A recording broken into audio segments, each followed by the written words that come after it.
pour nous accompagner en ce jeudi saint. Notre invité ce soir est le père André-Marie, bénédictin, potier, poète à Croix-Ros dans la Somme, où il est aussi bien que justement à Madagascar avec le père Pedro, qu'il aide. Eh bien, il vient en aide et il console le corps souffrant, on peut dire, du Christ dans sa passion, en étant et en se mettant au service des blessés de la vie, ici ou là-bas. Et ce soir, il les accompagne et il nous console aussi, il console le Seigneur. Bonsoir, Père André-Marie. C'est amusant le mot que tu emploies, consoler, parce que depuis mon enfance, le jeudi saint, j'avais envie de consoler Jésus pour tout ce qui allait lui arriver le lendemain et le surlendemain. Ah. Et ça reste en moi depuis ma petite enfance. Le jeudi saint, j'ai envie de consoler Jésus. Ah oui. Voilà. Alors, vous voyez, on ne sait pas. Voilà. Non. Mais l'Esprit Saint m'a soufflé. Voilà. Voilà. Et puis vous me le révélez aujourd'hui. Oui. Parce qu'on n'en avait jamais parlé. Donc voilà, mais ce mot de consolation, consoler Jésus. Oui. Et je crois que c'est ça que nous avons à vivre. C'est dans l'Église et partout, parce que l'Église est partout. Elle n'est pas simplement avec les croyants, les pratiquants, mais elle est partout où il y a de la vie, où il y a de la souffrance, où il y a de l'amour, où il y a de l'enthousiasme. Oui. Et on voudrait l'éteindre maintenant partout. On a peur. Il y a un mot qui me dérange beaucoup, qui est employé partout, c'est la laïcité. Oui. Alors que partout, on voit des missionnaires, on voit des gens qui en veulent, on voit des artistes. Et les artistes, c'est plein d'enthousiasme, engagés. Quand il y a du beau, il y a du bien, il y a du vrai. Oui. Et c'est très curieux, comme heureusement que la majorité, tous ceux que vous citez ne suivent pas ce mouvement-là, et au contraire. Un exemple tout à fait précis, tout récent. À la dernière émission, Catherine parlait des réfugiés de Calais. Oui, alors, on y retourne souvent, je leur donne beaucoup de choses, des habits, des vêtements, tout ce qu'on peut leur donner. Et puis alors maintenant, la laïcité a décidé que toutes ces associations caritatives, non, c'est nous qui organisons les choses. Alors, le mardi midi, il y a 400 repas qui arrivent, emballés sous vide, etc. Et ceux qui distribuent ont des gants, un chapeau sur la tête en plastique, parce qu'il ne faut pas salir, alors que les gens vivent dans la saleté, dans la crasse immonde. Et puis, on leur sert un repas. Et puis ce jour-là, par hasard, il n'y a que 280 personnes qui se présentent. Eh bien, les 120 repas qui restent sont jetés à la poubelle. Est-ce que c'est permis, une chose comme ça? C'est monstrueux, c'est ignoble. Alors les gens qui aident à la distribution disent « Laissez-les nous, on va leur donner demain ». Non, c'est aujourd'hui. Eh bien, ils n'ont qu'à le donner aujourd'hui, double ration. Mais oui, mais ça, c'est pas dans leur tête, c'est pas possible. La compassion n'existe pas quand on est fonctionnaire voilà. La consigne, c'est la consigne. Voilà, c'est ça. On ne veut pas d'ennui. Le Petit Prince, dans Le Petit Prince, on voit bien déjà ça. L'allumeur de réverbère, ils éteignent, voilà, c'est la consigne. Voilà. Alors, c'est tellement con, excusez-moi, signe, que c'est l'histoire de ce brave homme qui cherche partout après sa pièce de monnaie qui est tombée. Et puis, on lui dit, mais est-ce que tu es sûr que c'est... On va t'aider, mais tu es sûr que c'est ici que tu l'as perdu? Il dit, non, c'est pas ici, mais en dessous du réverbère, il y a de la lumière. Alors, il cherche en dessous de la rivière. C'est ça, la consigne. Alors que la consigne, c'est de chercher avec lui. Et puis, alors maintenant, à cause de mes yeux, je cherche tout à tâtons. Bien, c'est une autre façon. Je sens les choses. Alors là, on consigne et nous, on console. On console. Oh, que c'est beau. Et je vois encore ce brave Africain qui, dans le métro, venait demander. J'entendais sa voix de loin. Il s'approchait, puis personne ne lui répondait. Et quand il est arrivé à moi, j'ai levé les yeux, j'ai vu son beau visage, suppliant, tout simple. Alors je faisais dans la poche, j'ai sorti une grande poignée de pièces de monnaie, je l'ai mis dans la main et puis j'ai refermé sa main. Alors il dit, j'ai pas le droit de savoir ce que vous me donnez. Je dis non, vous le découvrirez tout à l'heure. Moi je sais pas ce que je vous ai donné. Je vous ai dit dans ma poche, c'est la bienveillance, c'est la générosité. Et bien, en descendant, gare Montparnasse, il descendait du quai, il m'avait surveillé de loin, il descendait pour me remercier. Alors que les autres, je pense, l'avaient même... D'ailleurs, au moment où j'ai mis la main dans la poche, tout le monde me regardait. Et j'ai dit tout bas, Seigneur, c'est toi qu'elle regarde, à travers mon visage. Ben oui. Oui. Et y a pas, la consigne, c'est il faut que ce soit rentable. Qu'est-ce que ça veut dire être rentable? Tous les jours qu'on vit, on s'approche de notre mort. C'est pas rentable la vie. Et pourtant, c'est la plus belle chose qui soit parce que elle va devenir éternelle. Mais il faut passer par la chrysalide de la mort. Oui. Chrysalide veut dire en grec l'âge d'or. Ah oui. Voilà, chrysos. Ah l'or. oui.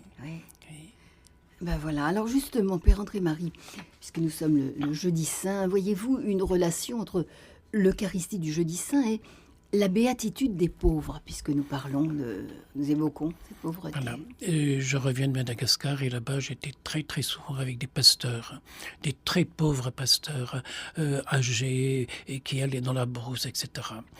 Et chez eux, on ne dit pas l'Eucharistie, on ne dit pas la messe, on dit la Sainte Seine. Ah oui. Comme j'aime ce mot-là. Ben oui. Aller cueillir des mots sur la bouche des autres. Et puis, quand je leur dis, mais la Sainte Seine, c'est quoi pour vous?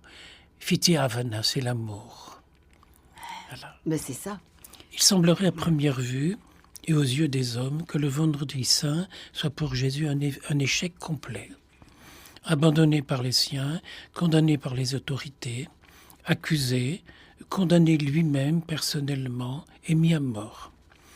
Échec complet aux yeux des hommes. Il semble que les ténèbres l'emportent sur la lumière et la haine sur l'amour. Mais le jeudi saint, Jésus prouve qu'on ne peut pas éteindre l'amour. Je suis le bon berger, avait-il dit, celui qui donne sa vie pour ses brebis. Mais le jeudi saint, c'est aussi le lavement des pieds. J'ai médité longuement cet après-midi sur le lavement des pieds. Voilà que Jésus se met à genoux devant ses disciples. Il se fait plus petit, plus bas qu'eux. Et c'est qui, ses disciples? Eh bien, c'est Judas qui allait le trahir, c'est Pierre qui allait le renier, et les autres qui vont se sauver. Et ses trois préférés, André, Jacques et Jean, alors qu'il les amène avec lui au jardin de Gethsémani au moment de son agonie, eh bien, eux étaient fatigués. Et à 3 reprises, il vient les supplier. Eh bien, c'est devant eux que Jésus se met à genoux, se fait plus petit. Et se faire plus petit que les pauvres, c'est être un riche, un vrai riche, de cette richesse qu'est l'humilité. Alors cet après-midi, je me suis mis à genoux devant Jésus, qui était à genoux devant ses apôtres, pour le consoler, pour me faire encore plus petit que tous, et pour te dire, il faut que ce soit en fait une belle émission, pour réveiller ce qu'il y a d'amour dans le cœur des autres. Souvent c'est endormi, mais c'est tellement facile de réveiller un endormi. J'ai l'impression d'être le prince de la Belle au bois dormant. Oh oui, le père André-Marie, voilà. On va réveiller l'amour. l'amour. Voilà, en ce jeudi saint, oui. Il m'arrive souvent, en public, de poser naïvement aux gens la question « Avez-vous déjà été à l'église ?» Alors tout le monde fait signe que oui, bien sûr. « Avez-vous déjà entendu les paroles de la consécration ?» À leur étonnement, alors qu'ils acquiescent à ma question, je leur réponds « Vous n'avez pas entendu les paroles, vous les avez peut-être entendues, mais vous ne les avez pas comprises. » Voici le texte que le prêtre prononce à chaque consécration, à chaque sainte scène. Jésus dit à ses disciples, ce sont bien les paroles du missel, les disciples, pourquoi représente-t-on toujours le jeudi saint Jésus seulement avec les 12 apôtres? C'était avec les 72 disciples, parce que Léonard de Vinci a un jour fait un tableau qui est admirable d'ailleurs, avec les 12 apôtres. Mais c'était son choix. Oui. Et c'est vrai que très souvent, j'ai représenté la Sainte Seine devant des autels, devant des bas-reliefs, des sculptures. Je me suis même souvent amusé à mettre 13 personnages autour de Jésus. Parce que pour moi, il va de soi que Jésus ait donné son corps de ressuscité à sa maman, qui lui avait donné un corps humain, oui. Il lui a offert en retour, oui. En remerciement, en gratitude. C'est de la bienséance divine. D'ailleurs, Marie était toujours là, était toujours derrière lui. Et voilà. Et ce jour-là, il lui a rendu cette vie divine et ce corps qui retourne à ses origines maternelles. Oui. Donc, Léonard de Vinci, j'ai à son sujet une histoire tout à fait étonnante. C'est l'histoire de ce grand notaire de Florence et qui avait eu, très connu, très aimé, admiré, qui avait eu une aventure avec une petite paysanne d'un village voisin. Et la grande dame, épouse de ce notaire, est allée voir cette petite et lui a dit « Mon enfant, j'ai appris que vous avez un bébé. » Et en baissant la tête, elle dit « Oui, madame. » Et j'ai appris aussi que c'est mon mari qui est l'enfant de votre bébé. Et en baissant la tête encore davantage, elle répond « Oui, madame. » Ben, écoutez, ma petite, est-ce que vous pourrez nourrir votre bébé ? Oh, madame, je vous promets que je ferai tous les sacrifices, mais je pense que j'arriverai à le nourrir. Et est-ce que vous pourrez lui faire des études ? Et la petite regarde cette dame avec des yeux étonnés et lui dit « Mais c'est quoi ça, des études ? Moi, je ne sais pas lire et écrire. » Mais voilà, ma petite, vous êtes sa maman, on n'a qu'une maman, on ne change jamais de maman. Mais si vous pouviez me confier votre bébé, et chez moi, il serait bien nourri, il pourra faire des études, et il vivra avec son papa, et vous venez le voir quand vous voulez. Vous êtes sa maman. Et la petite, en larmes, prend son bébé et le donne à cette grande dame, qui l'a élevé, qui l'a nourri et qui lui a fait faire des études. Eh bien, il s'appelle Léonard de Vinci, ce bébé. Voilà, il y a 36 façons de donner sa vie pour ce qu'on aime. Ouais. Voilà, un geste de compassion, un geste de lâcher prise de la part de cette petite maman. Oui. C'était complémentaire et ça fabrique du génie, ça fabrique des saints, ça fabrique des meneurs d'hommes.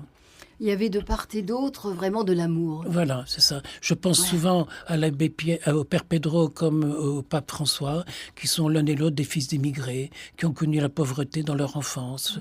Peut-être pas pour le pape François la misère, mais pour le père Pedro la misère. À 7 ans, il travaillait avec son papa parce qu'il avait des sœurs à nourrir. Et c'est ça qui fait qu'on regarde d'une autre façon le monde. Oui, bien sûr, oui.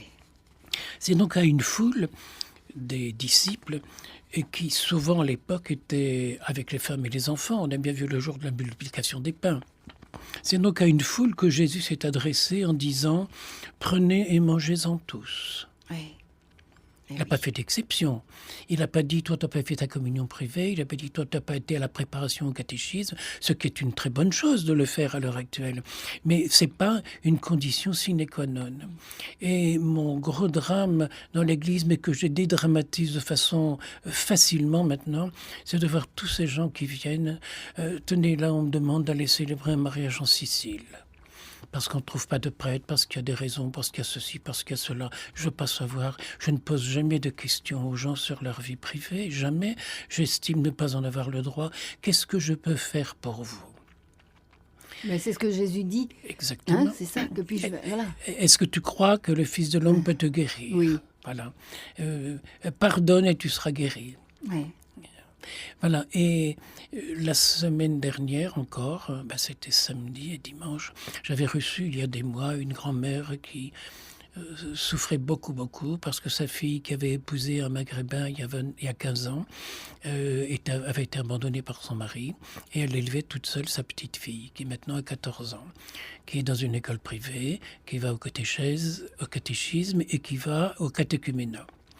Or, au catéchuménat, on lui a dit « Tu seras baptisé si tu nous apportes par écrit l'autorisation de ton papa. » Elle ne sait pas où il est, et c'est un maghrébin intégriste. Et l'Église a cette attitude-là, mais c'est quelle Église, ça ? Et à ça, on m'a dit, oui, mais il y a des prêtres, il y a un prêtre qui est allé en prison dans l'Oise parce que le papa a porté plainte pour abus de confiance. Mais je serais fier d'aller en prison. Est-ce qu'à toutes les époques de l'Église, il n'y a pas eu des prêtres martyrs parce qu'ils refusaient de dénoncer, parce qu'ils n'étaient pas jureurs au moment de la Révolution ? Il y a des milliers de prêtres qui sont morts pour cela. Ouais. Des milliers de martyrs, la force de l'Église, le courage de l'Église. Or, on a l'impression qu'on assiste à une espèce de fadeur. Il n'y a plus d'enthousiasme, l'enthousiasme qui ose tout. Les prêtres, devenir être prêtre, c'est donner sa vie. Bien sûr. Et le pape François a dit, je préfère une Église qui a des erreurs qu'une Église qui manque d'amour. Quand on se trompe, on change d'attitude et puis on s'excuse et puis on recommence encore plus, mais d'une autre façon. Mais il n'y a pas de limite à cet amour. Or, Jésus a dit, prenez et mangez-en tous. Donc, accordez à tous la grâce divine. Et J'hésite peut-être un petit peu de ce qui va se passer quand un film qui retrace ma vie va me montrer aux funérailles d'une personne que j'ai connue pendant 40 ans, qui nous a aidés à la demeure. Le jour de ses funérailles, comme elle était divorcée, eh bien, j'ai dit à tout le monde, je m'adressais d'abord à elle, puisque ses cendres étaient sur l'autel. J'ai dit, ma petite Eliane, depuis 50 ans, on ne t'aurait pas donné le droit de communier dans l'église. Et puis, il y a des milliers et des milliers de gens en France, d'hommes comme de femmes, à qui on ne donne pas le droit de communier. Il y en a en Europe ou dans le monde des millions, et dans l'histoire de l'Église, il y en a des milliards.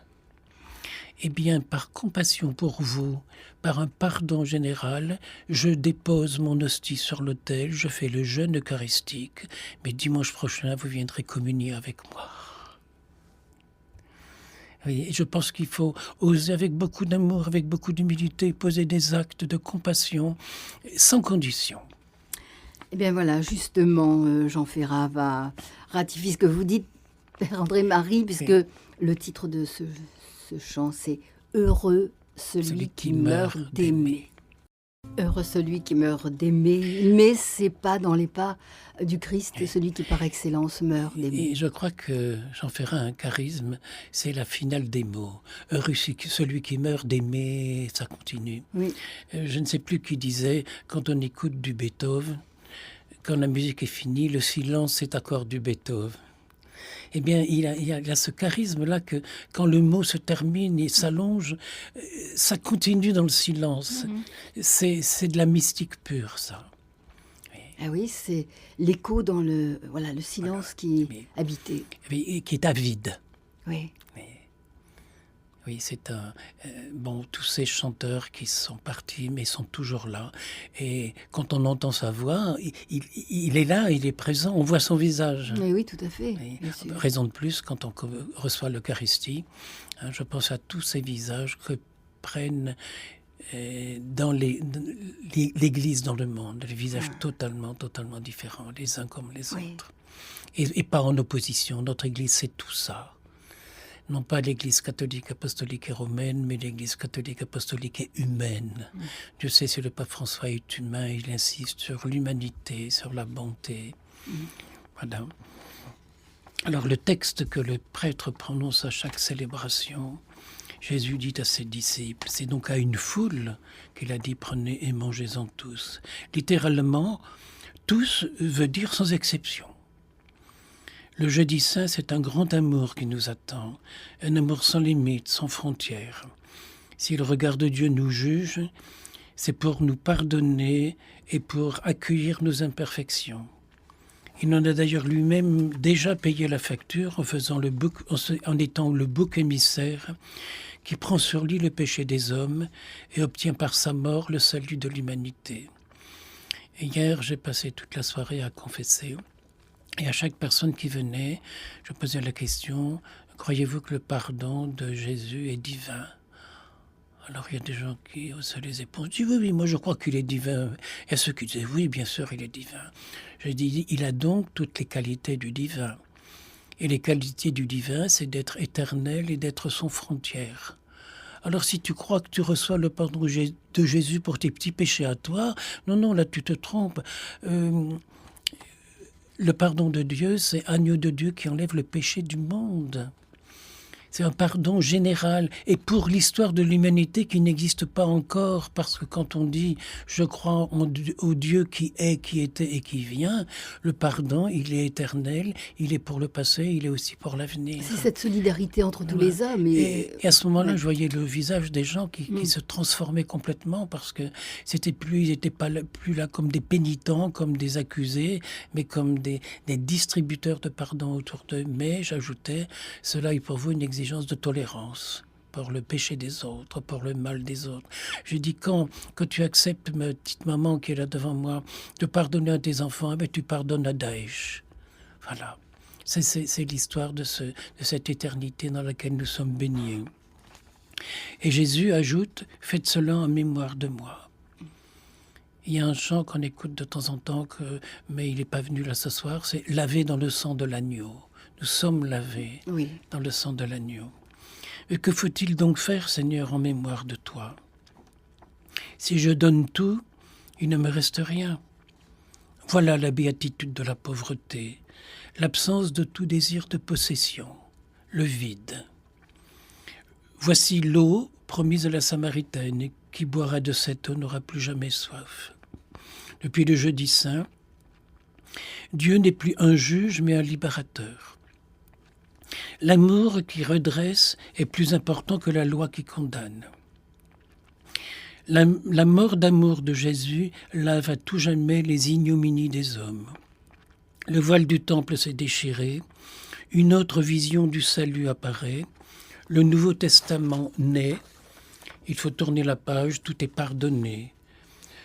Dans la doxologie des psaumes, on chante ce que je viens de dire à l'instant, au Dieu qui est, qui était et qui vient. Son pardon était donné, il est donné et il est donné pour tout l'avenir. Mais nous n'osons pas nous accorder, c'est une histoire de cœur, oui. Nous n'osons pas nous accorder le pardon éternel de Dieu. C'est la raison pour laquelle, dans la salle de soins que j'ai fait pour Sylvie à la maison, j'ai mis la grille d'un vieux confessionnal que j'ai sauvé de la destruction. Et derrière la grille, j'ai mis un miroir pour que je puisse voir dans ce miroir mon visage souriant de pardonner. Ce qui exige que je pardonne aux autres. Le monde qui nous entoure, avec tous ses crimes, ses violences, ses turpitudes, a terminé sa course. Même si la queue du dragon de l'Apocalypse a toujours des sursauts. L'amour devient le jeudi saint plus fort que la mort. Nous avons le devoir d'en être les témoins. Alors, Père André-Marie, que se passe-t-il lorsque nous ne sommes pas les témoins de cet amour ? Il y a bien des années, je faisais une exposition dans un petit village et je présentais surtout des icônes. Et puis arrive un vieux monsieur, très distingué, très âgé, et qui me dit « Mon père, je suis un industriel qui a toute sa vie travaillé dans une usine, était directeur de cette usine, faisait travailler les ouvriers. Et puis bien sûr, nous avons dans le textile des secrets de fabrication. Il faisait notamment de la moquette. Il me dit, j'admire vos icônes, mais est-ce que vous pourriez partager avec moi vos secrets de fabrication ? Je dis, monsieur, pour une icône, il n'y a pas de secret de fabrication. Et puis, là, je dois m'occuper des gens qui sont là. Mais écoutez, si vous voulez bien, vous venez demain, après-demain, à la demeure, et puis on s'installe, et je réalise des icônes devant vous. Vous allez m'y aider, et le soir, vous saurez comment elles sont faites. Et puis, je vous en amènerai, parce qu'il faut les faire des cadeaux à ses petits-enfants. Alors, je vous devrais combien ? Je dis, écoutez, je ne vais quand même pas vous faire payer des cadeaux à vos petits-enfants. Et ce vieux monsieur était tellement heureux de tout ça qu'il me dit, est-ce que je peux revenir la semaine prochaine ? Je lui dis, oui, aucun problème, vous revenez la semaine prochaine. Vous revenez quand vous voulez. Alors, il me téléphonait toujours 2-3 jours à l'avance. Écoutez, monsieur, demain, je suis pris, mais après-demain, je suis disponible. Et puis, on était assis côte à côte. Il était un peu handicapé. Et il fallait rester assis. J'étais assis à côté de lui. On travaillait ensemble et on commentait ces images, ces icônes. Et la mamie l'accompagnait toujours et elle faisait les poussières, elle préparait le repas et on se mettait à table le midi. J'avais l'impression d'être leur petit-fils. Et beaucoup d'amitié est née entre eux. Or, quand je célébrais le soir l'Eucharistie, elle venait et le papy ne venait jamais. Et au bout de plusieurs mois, un soir, la mamie me dit « Mon père, je voudrais vous expliquer pourquoi mon mari n'assiste pas à l'Eucharistie. » Je dis « Vous en prie, je vous écoute. » Mais voilà, le jour de la communion solennelle de notre fils, on préparait le petit déjeuner. Et voilà en mettant la table, il y avait de la brioche et puis un grain de raisin qui tombait par terre, un grain de raisin sec. Mon mari le prend et le met dans sa bouche. Il dit non, il y a le jeûne eucharistique, tu peux pas. Alors il a tout de suite craché ce grain de raisin et il a rincé sa bouche avec de l'eau qu'il a craché. Et puis son épouse lui dit mais tu pourras pas communier. Il me dit mais enfin, je pourrais pas communier, j'ai pas fait un péché. Puis j'irai voir monsieur le curé et je lui expliquerai. Je lui demanderai l'autorisation de communier. Or, il va à la sacristie, et quand il raconte son histoire, le vieux prêtre pousse les hauts, crie « Comment vous voulez que je sois complice d'un sacrilège ? Il n'en est pas question. Vous ne communierez pas, et surtout que je ne veux pas vous voir vous avancer pour recevoir l'Eucharistie. » Or, dans la mentalité d'un village, le seul directeur de l'usine qui ne communie pas le jour de la communion solennelle de son fils, et qu'il a un péché mortel, c'est qu'il a une maîtresse. Et vous voyez le drame qui s'est produit. Or, il se fait qu'à cause de ça, ce monsieur n'avait plus jamais pu mettre les pieds dans l'église. Oh là là. Son fils est rentré au séminaire, il n'a pas été davantage à l'église. Et le jour où son fils a dit sa première messe, il était tellement bloqué qu'il n'est pas allé dans l'église pour la première messe de son fils, tellement ça saignait en lui. Une blessure. Une blessure incroyable, oui. Et puis la mamie me dit, voilà, à chaque fois que mon mari rentre de chez vous à la maison, eh bien, il est rassuré, il est plus à l'aise avec lui-même. Et ce soir, il désire se confesser et communier, venir communier avec nous.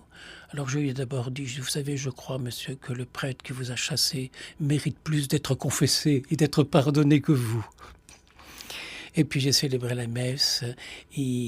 Alors, non, d'abord, je lui ai dit, écoutez, monsieur, ce soir, je ne suis pas prêt, mais j'avais une idée derrière la tête. Si vous voulez, je célébrerai demain soir si vous pouvez revenir. Mais vous inviterez votre fils et on célébrera tous les deux. Alors vous voyez le fils qui m'a pris dans ses bras, qui dit, mais André-Marie, tu as sauvé mon père. Ben, je dis, non, je ne l'ai pas sauvé, il a toujours été sauvé, il est tellement bon, mais il a trop souffert. Or, ensemble, ce soir, nous éteignons sa souffrance, nous la lavons. Vous avez consolé et guéri. Ouais. Voilà. Et puis on est restés très proches l'un de l'autre. Un jour, il était hospitalisé, et puis j'allais le voir à l'hôpital. Et puis la mamie était penchée sur lui parce qu'il était couché. Et la mamie était pliée en quatre, comme on se penche sur le lit d'un malade. Eh bien, elle est restée des heures et des heures comme ça. Et elle est restée bloquée par amour à 45 degrés. Elle n'a plus jamais pu se redresser. C'est un blocage d'amour. Voilà. Ouais. Et je m'en souviens d'avoir célébré ses funérailles, et son fils qui était là, Pierre, m'a dit, André-Marie, c'est toi qui es le célébrant principal, parce que tu es plus son père qu'il est mon père. Et puis avec Pierre, on a célébré cette Eucharistie, bien sûr. Oui. Quelle belle histoire. Mais tout ça, c'est des histoires voilà, un homme qui a vécu un contre-témoignage, et sa vie entière en aurait été... Mais oui. Et il serait mort dans la désespérance alors qu'il est mort avec beaucoup, beaucoup, beaucoup de joie. C'est le contraire de Jésus qui délie. Là, il avait été lié par voilà, toute sa vie. On voit la responsabilité quand même. Voilà. Ça demande... ouais. Ça fait réfléchir quand même. Bien sûr, oui. Combien de familles se sont à jamais éloignées de l'Église pour des raisons identiques? Or, une famille qui s'éloigne de l'Église, c'est un avenir qui disparaît par l'Église. Ben oui, parce que... ceux qui suivent... Je dis souvent, un peu en souriant, s'il n'y avait pas de cléricaux, il n'y aurait pas d'anticléricaux. Et je pense que quelque part, cette notion de laïcité qui nous entoure partout, c'est parce que les pieux, ceux qui ont une piété, ne se sont pas montrés attirants. Parce qu'ils avaient quelquefois des visages pas assez réjouis, ne croyaient pas assez en la résurrection, il n'y avait pas assez d'enthousiasme. Il faut les deux. Hein, un grand recueillement et aussi un grand enthousiasme. Ça doit se voir quand on revient de la communion sur le visage. Ça se voit souvent dans les villages. Et disons, oh, cette petite fille que j'ai pu baptiser samedi, et puis qui le lendemain, le jour des Rameaux, est venue faire sa première communion à 14 ans. Voilà. Il y aurait eu un interdit, mais au nom de qui? Certainement pas au nom de la grâce de Dieu, parce que la grâce de Dieu ne dépend pas de nous, elle ne nous appartient pas. Au nom de règlement, au nom de peur. Oui, vous avez le droit d'avoir peur. Ben, excusez-moi, moi j'ai pas peur. Parce que cette compassion, c'est plus fort, ça bouscule, ça la supprime même. Oui, mais il y en a qui sont allés en prison. Vive la prison, je suis prêt à y aller. Mais humblement, de toute façon, pour un prêtre, il y a de la place en prison. Il a du travail. Il y a plein d'amour à donner. Et je crois qu'il vaut mieux obéir à Dieu qu'aux hommes, dans certains cas. Oui, ça se vérifie. bien sûr. Et puis à sa conscience. Sa conscience, oui. J'aime répéter que le prêtre, qui durant toute la prière eucharistique est debout, les bras ouverts, symbole de la bonté et de la tolérance de Dieu, n'a pas le droit, la messe terminée, de refermer les bras dans l'intolérance et l'incompréhension. il se doit de garder la même attitude d'ouverture. En tout cas, c'est très, très nettement l'image de ce que vit et de ce que dit notre pape François. Ouais. Et vous savez, il faut beaucoup, beaucoup prier pour lui parce qu'il a de plus en plus de gens et qui s'opposent à ce qu'il dit, même à l'intérieur de notre Église et même parmi beaucoup de prêtres. Il faut donc leur pardonner à ces prêtres. Ils n'ont pas connu la misère, ils ne peuvent pas avoir la miséricorde dans leur cœur. Ils ont été de premiers de classe, ils ont été premiers de catéchisme. Il faut avoir été le dernier pour comprendre tout ce travail sans jugement, dans une grande... Le problème, c'est que quand on se veut tolérant, on doit être tolérant d'un côté et de l'autre. Ben oui. Et c'est pas facile. Je pense à cette inscription que j'avais lue sur le mur d'un bidonville en Haïti. Ne fais pas le bien si tu ne te sens pas capable de supporter l'ingratitude.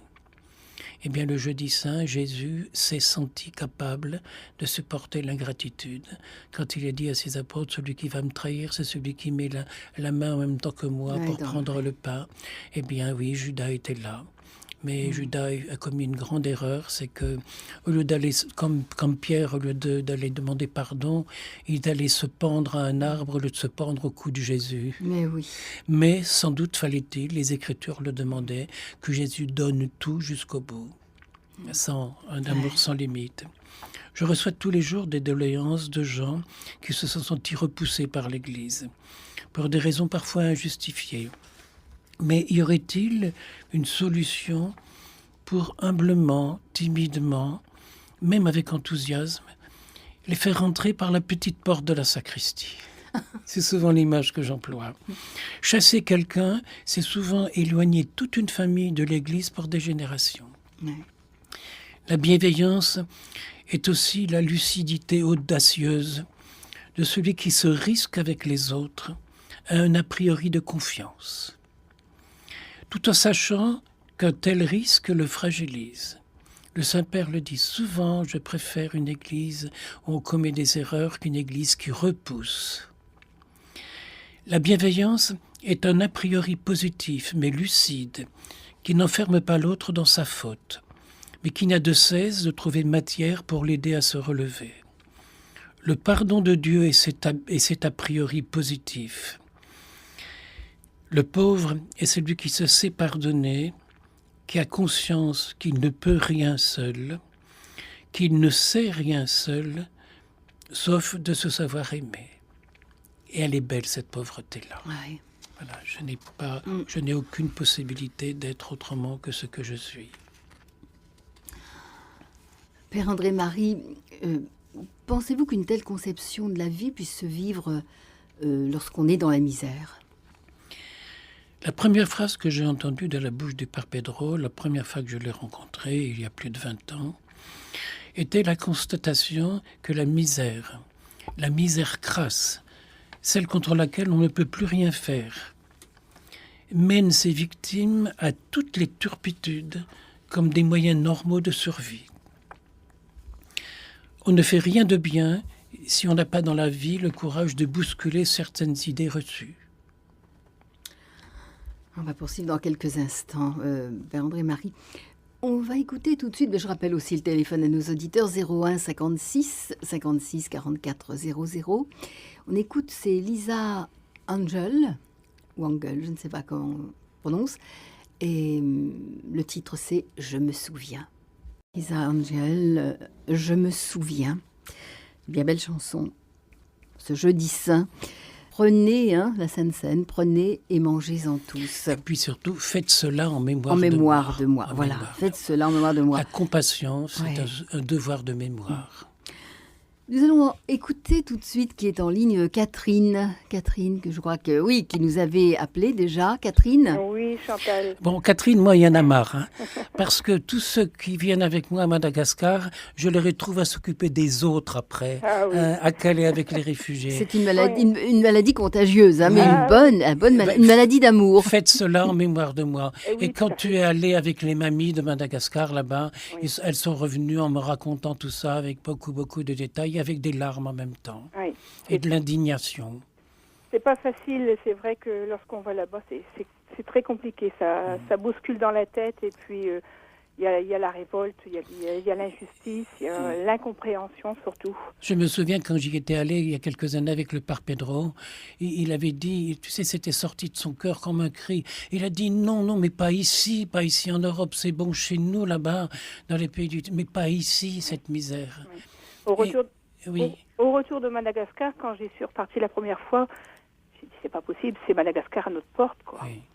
Et avec cette différence peut-être que parmi ces réfugiés qui sont là, il y a beaucoup de gens bien, qui ont des diplômes, qui sont... Vous parlez de Calais, là.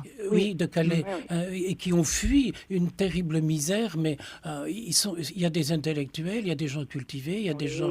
Oui. Et oui, il faut déjà, il faut qu'ils aient les moyens pour pouvoir quitter leur pays. Les très pauvres, malheureusement, sont restés là-bas et sont en train de se faire... Alors, si j'ai bien compris, l'église et la mosquée qu'ils avaient construite a été démontée. Ben voilà. Alors, dans la plus grande discrétion, hein, on voit que les télévisions, il n'y en a pas. De toute façon, hier, il y avait la BBC qui était venue, mais sinon, nos télévisions chez nous, elles ne viennent pas. Mais mon c'est Dieu. pas su, c'est fait dans la discrétion. Donc, les squats sont détruits. La jungle de Calais est en train vraiment d'être détruite. Là, il reste quasiment plus rien.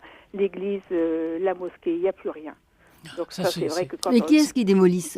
Alors voilà, c'est resté en point d'interrogation. Personnellement, je vais pas répondre parce que je ne sais pas. Oui. Je sais pas comment. Enfin, toujours est-il que vu comment c'est abîmé, même si les migrants avaient commencé à démonter eux-mêmes, je pense que il y a dû avoir d'autres personnes qui y ont mis les mains, quoi. Oui. Parce qu'ils respectent trop pour voir le déluge qu'il y a là maintenant. Hein. Oui. Mais l'espérance, elle est là. C'est ce que je voulais quand même dire. Moi, cet après-midi, je suis repartie.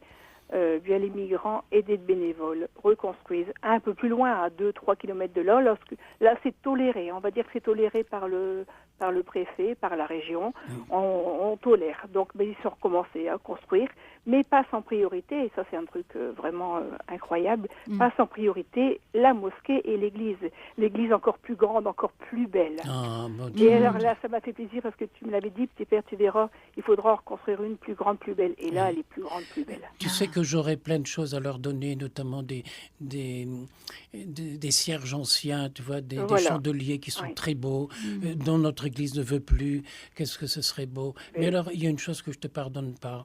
Je te pardonne, Catherine, d'aller à Madagascar, dans les bidonvilles, là, voilà, je te le pardonne. Je te pardonne d'aller à Calais auprès des réfugiés. Mais quand tu as appris que j'avais de gros problèmes de santé et qu'il y avait 4 guérisseurs autour de moi, mon Dieu, je me suis dit, mais l'amour, il n'a donc pas de limite. Il peut savoir comme... Ça coulait de bonheur en moi. Hein. Alors, tout le temps qu'il me reste, il faut que je l'emploie au maximum, sans perdre une minute, sans perdre. C'est pour ça que je voulais que ces guérisseurs aillent te rencontrer, parce qu'on a tous encore besoin de toi.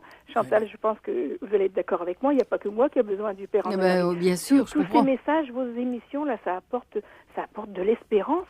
Ben oui, mais c'est ça. Il y a le négatif, mais il y a beaucoup de positif. On a bien besoin, hein, et le monde en a besoin d'espérance. Dans tous les sens du mot, auprès de chacun, sans limite. Oui, il faut continuer, il ne faut pas baisser les bras. Alors, ils nous auront pas. Non, ils nous auront pas. Ça fait penser à Abraham, quand les puits étaient rebouchés, hein, eh bien, il creusait des puits un peu plus loin. Tout à fait. Ouais, voilà. Et donc là, c'est la même chose, on retrouve... Moi qui ai connu l'ancienne et maintenant ce qu'eux appellent ça la nouvelle jungle, la seule différence pour eux, c'est que voilà, ils sont encore plus à l'écart des camions, du shuttle pour partir avec les trains, tout ça, ça les éloigne. Oui. Ils ne seront plus vus par les habitants de Calais, donc ça cache un petit peu la misère qui est là. Quoi. Quelle hypocrisie là derrière. Et oui, laideur. Et alors, petit père, je ne sais pas si je te l'ai dit, moi, quand je suis allée avec les mamies, il y avait cette fameuse distribution de repas, parce que ça, j'ai découvert ça aussi, le gouvernement commençait à faire certaines choses. Oui. Alors, ils ont mis en route, par exemple, la distribution des repas. Alors, c'est vrai que c'est très bien, c'est très propre, enfin voilà, c'est organisé dans des bâches, dans des tentes de l'armée, quoi. Mais alors, j'ai été vraiment choquée, parce que c'était mon retour de Madagascar, c'est de savoir, j'ai dit aux responsables, dites un peu, s'il en reste, qu'est-ce qui se passe? Alors, rassurez-moi, vous n'allez pas jeter ça. Et oui, qui dit, oui, bien sûr, on jette. Je commence, bien sûr, vous n'allez quand même pas jeter de la viande, c'est pas possible. Mais enfin, il dit, vous vous rendez compte, s'il arrive un problème, s'il y a la salmonelle. L'hygiène sociale. Mais j'étais outrée, c'est pas possible. Attendez, je reviens d'un pays où les enfants meurent de faim, et vous êtes en train de me dire que vous allez jeter là 200 repas. Et ça, tous les jours. Ben oui, mais quelle importance. C'est le absurde, gouvernement. ridicule et monstrueux. Mais oui, quelle importance, c'est le gouvernement qui me dit, monsieur, mais j'ai halluciné, je dis, c'est pas possible. C'est le gouvernement. Déjà, le gouvernement, c'est notre argent. à C'est nous nous, tous. oui, c'est les Alors, contribuables. C'est vrai qu'ils ne peuvent pas savoir s'il va y avoir 400 ou 600 ou 800 migrants qui vont venir manger, mais ils ne peuvent pas. Les associations bénévoles qui s'organisaient, du jour au lendemain, c'était resservi et ça posait aucun problème.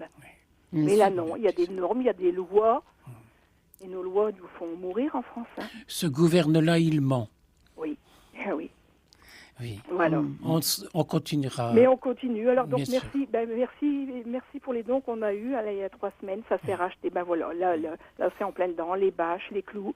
Alors ça va servir pour l'école, pour la mosquée, pour l'église, quelle importance pour reconstruire. Je dois dire aussi que Catherine et ton mari René vous en accueillez chez vous pour leur faire la fête, pour les aimer de près.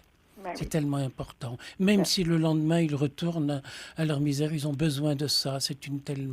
La plus grande preuve d'amour, c'est de donner un bout de sa vie pour ceux qu'on aime. Ah oui. Et puis voilà, on a beaucoup à apprendre de ces gens-là. Oui. Parce que quel respect ils ont voilà, c'est toujours, il n'y a jamais... Ils sont très respectueux. Et quelqu'un qui était allé là-bas m'a raconté qu'une petite fille était allée chercher une fleur, une petite violette, et puis l'a donnée pour dire merci. Voilà. Je suis sûr que tu dois avoir des gestes de tendresse comme ça de leur part. Oui. Mais déjà le café, même si on ne les connaît pas, s'ils nous ont jamais vus, hello mamie, viens boire le café, c'est ça. J'ai appris, peut-être par toi, qu'un papy a trouvé une idée géniale, c'est que beaucoup de ces réfugiés ont un portable. Et comme il n'y a pas d'électricité pour charger leur portable, il y a un papy qui a fait un générateur électrique à essence avec plein de prises de courant et ils peuvent recharger leur téléphone. C'est pas de l'amour, ça. L'inventivité de l'amour. Hein. Cet après-midi, il était là avec sa musique et avec ses chargeurs pendant qu'il construisait l'église. Et j'enverrai des photos, petit père, de l'église. Oui, quand tu le verras, tu l'embrasseras de ma part, s'il te plaît.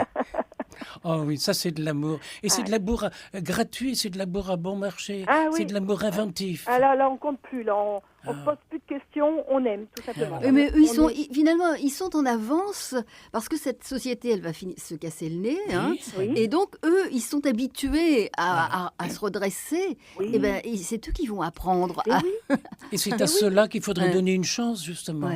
Et ils se serrent les coudes tous ensemble.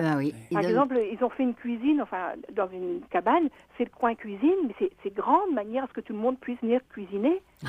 Et chez nous, si ça arrivait, je crois qu'on serait égoïste, on va déjà se protéger nous. Bien sûr. Et puis après, on verra pour les autres, s'il nous reste quelque chose. Tu te souviens, tout le contraire. Tu te souviens, Catherine, à la prison d'Ambouste, quand on les voyait, là, quelques-uns avec leurs petits brûlots, quelques braises, se faire cuire un morceau de racine de manioc qu'ils partagent avec les copains. Eh oui.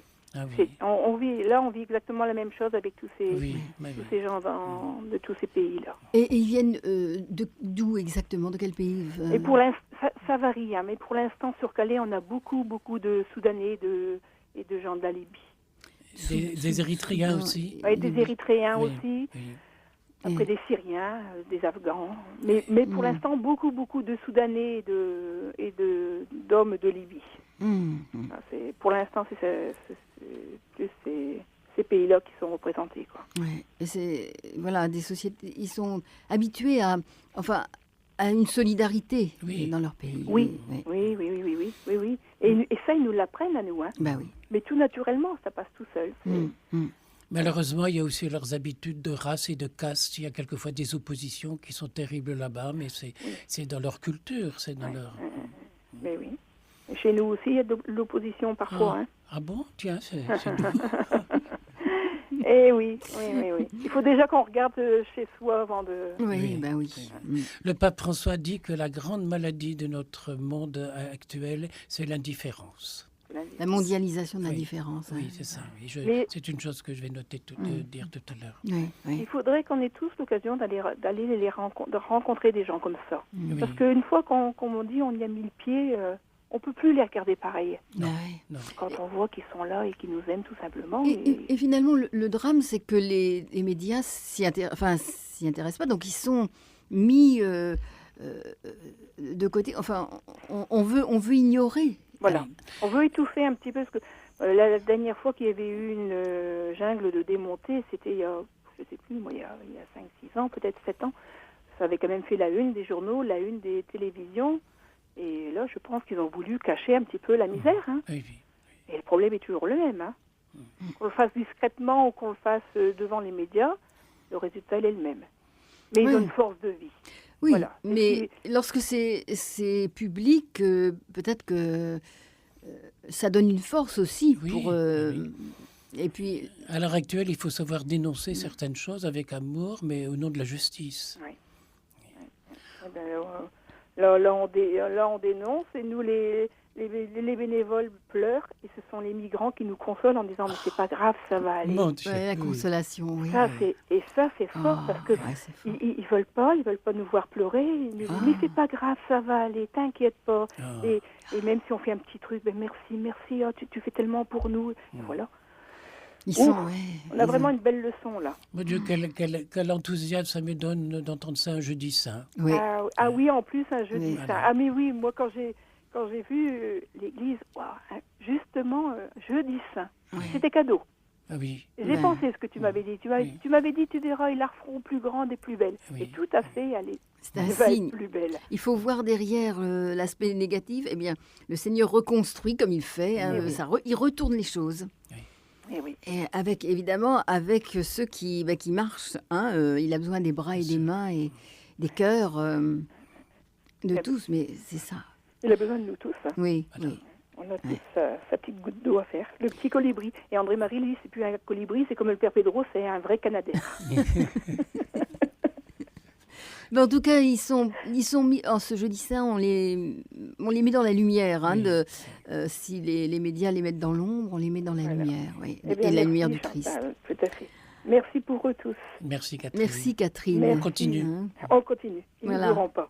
À bientôt. À bientôt. Au revoir. On ne fera rien de bien dans la vie si on n'a pas le courage de bousculer certaines idées reçues. Il y a des milieux sociaux où parler des pauvres est inconvenant. Combien de fois ai-je été traité de misérabiliste ? Je me souviens, mais on comprend dans la situation, il y a 20 ans, quand j'allais à l'île de la Réunion, un peu plus même que de 20 ans, je parlais de la misère à Madagascar et il y avait une mentalité chez les Réunionnais qui venait d'être chassés de Madagascar. C'est comme les pieds noirs en France quelques années avant. On comprend qu'ils n'acceptaient pas. Mais quand j'entendais des prêtres me dire « ils nous ont foutus dehors, ils n'ont plus qu'à crever », c'était inadmissible. Et alors qu'on me donnait la parole, que Monseigneur Aubry me demandait d'en parler, eh bien j'ai souvent été, même par le vicaire général, interdit de parole. Interdit. Voilà, ça ne fait rien. J'ai l'occasion de parler avec un peu plus tard. Voilà. Un grand merci. On se retrouve tout de suite après 23h. Voilà, en ce jeudi saint, eh bien, nous sommes avec le Père André-Marie qui nous accompagne et nous évoquons, eh bien, ces paroles du Christ. Prenez et mangez-en tous. Et faites ceci en mémoire de moi. Oui. Je revenais de Madagascar à l'île de la Réunion parce qu'à l'époque, comme invalide de guerre, j'avais droit à 50% de réduction sur les prix d'avion avec Air France. Donc je voyageais toujours dans un département français, l'île de la Réunion, et puis il n'y avait plus qu'une heure d'avion pour aller me rendre à Madagascar. Et un ami, Raphaël, avait rassemblé tous ses amis, les gens de la paroisse, pour me demander de témoigner de cette misère qu'il y avait là-bas pour réveiller le cœur des gens. Alors que je parlais avec beaucoup de détails de cette misère qui était tellement horrible, un jeune malgache se lève et puis dit « c'est faux, il n'y a pas de misère dans mon pays ». De même qu'un jour, après une messe, une homélie où j'avais parlé de la misère à Madagascar, un industriel malgache s'est levé et a dit « il n'y a jamais eu de criquets dans notre pays », alors qu'il y a des nuages de criquets. Oui, mais ils ne voient pas les... Non, ils sont pas les mêmes, j'ai dit à ce jeune, endroits. J'ai dit à ce jeune, écoute, tu n'as pas à en vouloir à tes parents s'ils ne t'ont pas montré la misère. Ils t'ont protégé. Mais la misère existe, il n'y a qu'à demander au cardinal Victor, il n'y a qu'à demander au père Pedro, il n'y a qu'à demander à celui. Puis à chaque fois, il montait de plus en plus en rage contre moi. Et il a fini par me dire, de toute façon, vous n'êtes qu'une pourriture, une saloperie. Alors je me suis incliné devant lui et je lui ai dit, très honoré, monsieur, parce que moi, mon nom, c'est André-Marie. Voilà, il ne faut pas entrer dans la bêtise, dans la rancœur. C'est un proverbe arabe qui dit si tu veux te venger, prépare tout de suite 2 tombes. Une pour le vainqueur et une pour le vaincu. Mais bousculer les idées reçues ne nous donne pas pour autant nécessairement le droit de bousculer ceux qui les ont fait naître, ces idées. Et si nous faisons nous-mêmes naître des idées nouvelles, soyons bien certains qu'un jour, quelqu'un viendra les bousculer. La vraie pauvreté consiste à ne vouloir ni posséder la vérité, ni la garder pour soi. De toute façon, c'est moi qui aurai raison. Qu'est-ce que ça veut dire ? Mais oui. Les souffrances que nous aurions pu endurer pour défendre la vérité ne nous donnent aucun droit, sauf celui de réapprendre à aimer, à naître dans un monde nouveau où tout est à partager. Les peines comme les joies, les devoirs comme les droits. Il y a bien des années, Thomas Merton, dans La nuit privée d'étoiles, écrivait « Si vous voulez vraiment aider les autres, il vous faudra prendre le parti d'écrire des choses que certains condamneront et vous reprocheront. » À cela, j'aimerais ajouter, si vous voulez aimer les autres, il vous faudra prendre le parti de faire certaines choses que même dans l'Église, certains vous reprocheront. Il faut agir avec enthousiasme et avec humilité. Je dis souvent, à l'approche de Pâques, ce dimanche prochain, pourquoi on fait dire aux enfants au catéchisme « Jésus-Christ ressuscité ?» C'est une erreur complète. Il faut leur faire dire « Jésus-Christ ressuscité !» Allez, bougez, qu'est-ce que vous faites pour faire changer les choses à l'intérieur de vous, apprendre un sourire, à transformer le désespoir en désespoir, les horreurs, les rancœurs en coups de cœur. Ah oui. Mais l'enthousiasme vient tout seul quand on aime, quand on a cette énergie intérieure. Parce que les autres qui condamnent, c'est pas au nom de l'énergie qu'ils condamnent. Et c'est parce qu'ils sont déçus, parce qu'ils sont jaloux, parce qu'il y a quelque chose qui ne va pas en eux. Et je connais en ce moment, j'ai beaucoup de problèmes autour de moi. Je connais des gens qui se nourrissent d'amour et qui n'en ont jamais assez. Et je connais des gens qui se nourrissent de haine. Et la haine, on a beau prouver que telle et telle chose sont fausses, ils vont trouver d'autres excuses, d'autres raisons pour salir. Et des gens que j'ai hébergés sans papier et qui maintenant me critiquent de façon... Il y en a même qui sont allés jusqu'à me dénoncer à la police alors que je les avais hébergés chez moi sans papier en me traitant de raciste. Et des policiers d'Amiens sont venus enquêter chez moi. Oh, je vous assure qu'ils ont été reçus. Avec tellement d'amour, avec tellement de naïveté, qu'ils m'ont dit « Mais vous êtes qui, vous ?» Je dis « Je suis comme vous. Vous et moi, on a le devoir d'être des gardiens de la paix. » Ils ont été... Et il y en a 2 qui ont souri et le 3e était furieux. Ah ouais, ça voyait les réactions. Hein. J'ai dit, attendez monsieur, attendez 2 minutes. Je suis allé chercher la poubelle de la cuisine, je l'ai mis devant lui, je l'ai ouverte. Et je suis allé chercher un bébé, une petite roumaine qui était née chez moi, que j'ai pris, sa maman me l'a donné. Je suis allé les mettre dans les bras du policier. On ne refuse pas un bébé. Je dis, monsieur, vous êtes payé pour jeter ça à la poubelle? Ben allez-y. Alors il y a eu un grand silence. Elle dit, mais qu'est-ce qu'on va faire? Je dis d'abord, redonne-moi le bébé parce que vous n'êtes pas habitué au bébé, il faut soutenir la tête par derrière. Mais alors qu'est-ce qu'on va faire? Je dis, venez chez moi, dans ma maison, juste à côté, et on va aller boire un coup, on va trinquer aux gardiens de la paix que nous sommes. En sortant, j'ai entendu que le chef disait aux autres, heureusement que tous les curés ne sont pas comme ça, hein, mais d'en rencontrer un de temps en temps, ça fait plaisir. Voilà, ce qu'il faut essayer de faire, c'est de faire découvrir le plaisir, avec humour, avec amour, même à ceux qui ont une agressivité. Ça l'a déconcerté, hein, voilà.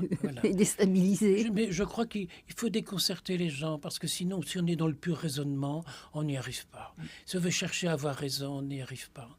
Et je leur dis souvent, mais écoutez, dites-moi ce que je peux faire mieux. Ouais. Eh bien, c'est d'aimer, c'est de pardonner. En ce moment, on me laisse bien tranquille. Bon, tant mieux, si ça dure, et puis si ça va pas bien. Mais je suis accusé toutes les semaines des accusations. Alors, je me permets de dire, puisque c'est mon nom de famille, j'en ai rien à foutre. Hein. Je m'appelle le père Foutrin, voilà. J'en ai rien à foutre de vos histoires, de vos rancœurs, de vos... Non, on va refaire le monde comme ça, avec beaucoup d'humour. Et le Christ allait dans ce sens-là aussi. Hein. Bien sûr. C'est pour ça qu'il a été aussi... Bien sûr, condamné. il est nécessaire parfois, non seulement de s'indigner, mais de dénoncer avec violence l'absurdité de certains faits. Comme par exemple lorsqu'on découvre que la dépense journalière pour l'armement est égale à 14 fois l'aide annuelle accordée au tiers-monde. 14 fois. Je répète parce que les auditeurs ne peuvent pas Oui. le concevoir, la dépense journalière pour l'armement Journalière. est égale à 14 fois l'aide annuelle Annuelle. accordée au pays du tiers-monde. 14 Et c'est ça qui fabrique le tiers-monde. Quand un pays est ruiné, il a bien du mal à s'en relever. Mais je pense à un autre pays qui, dans les années 45-46, était complètement ruiné. Toutes les villes de France et d'Allemagne, et d'ailleurs, étaient détruites, Ouais. quelquefois à 40 ou 40%. Et en 5 ans, on a reconstruit l'Europe. Et maintenant, on serait incapable de reconstruire l'Europe. C'est parce qu'on est dans un système qui ne le permet plus. Alors que dans les années... Oui, et il n'y avait plus d'usines, il n'y avait plus d'industrie, tout ça. Et puis, on a refait manuellement, courage par courage. Je viens d'apprendre, je suis en train de lire un livre de François Schenck qui raconte un peu sa vie. Ce grand poète qui était à l'Académie française, mais qui a été chinois la moitié de sa vie. Il est arrivé en France, il ne parlait pas un mot de français, et maintenant il était à l'Académie française. Et il raconte que pendant la guerre 14-18, il y avait 150 millions de Chinois embauchés par l'armée française pour déterrer les cadavres et puis faire creuser des trous, creuser des tranchées. 150 000 Chinois. On nous a caché tout ça, on ne le dit pas. Et combien sont morts alors qu'ils étaient en train de déterrer les morts pour leur donner une sépulture oui. normale. 150 000. Et il faut qu'on ait une mémoire dans l'histoire. Il faut qu'on ait la mémoire, une mémoire de pardon aussi. Sinon, l'histoire, elle se venge quelque part. Oui, exactement, exactement. Si derrière une bonne conscience de pratiquant, d'honnête homme, derrière des actes de piété, je renie Jésus, présent dans le pauvre, je suis Judas. Si je me tais devant les injustices sans défendre la victime, je suis Judas. Si je ne prends pas le parti des pauvres exploités par certains riches, je suis Judas. Si je n'aide pas les rejetés, les sans-papiers, les sans-logis, les étrangers, les sans-nom, je suis Judas. Si je n'accueille pas avec bienveillance les rejetés d'une certaine Église qui prend le rituel comme un évangile et refuse des sacrements aux pauvres, je suis Judas. Mais Judas aurait bien été pardonné par Jésus si elle avait accepté d'être pardonné. Et en tout cas, Jésus ne peut pas ne pas pardonner. Jésus a pardonné à Judas, mais Judas n'a pas accepté ce pardon. Il n'y a pas cru, voilà. Oui, c'est ça. Ouais. Il n'avait pas conscience. J'aime beaucoup quand le pape Pedro dit, devant une foule, « Et celui parmi vous à qui le bon Dieu a le plus plaisir à pardonner, c'est à celui qui le mérite le moins. » Et quand j'étais chez le pape Pedro, l'autre jour, le dimanche avant la messe où il y a 7-8 000 personnes, il est toujours en train de confesser. Et quand il me voit arriver, il m'invite à m'asseoir un peu plus loin et puis à confesser les gens. Mais père, je ne comprends pas le malgache. Mais le bon Dieu le comprend le malgache. Je n'ai pas à comprendre. Je ne suis pas là en voyeur, en curieux.